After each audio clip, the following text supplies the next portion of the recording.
बेला में बिजली के सताए हुए शहरी और जमींदार सड़कों पर निकल आए।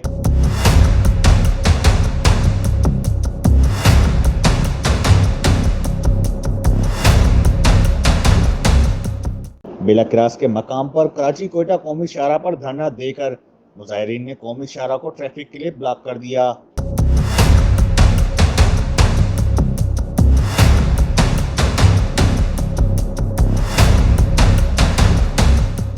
कराची से कोयटा का जमीनी राब्ता मुनक़ता होकर रह गया।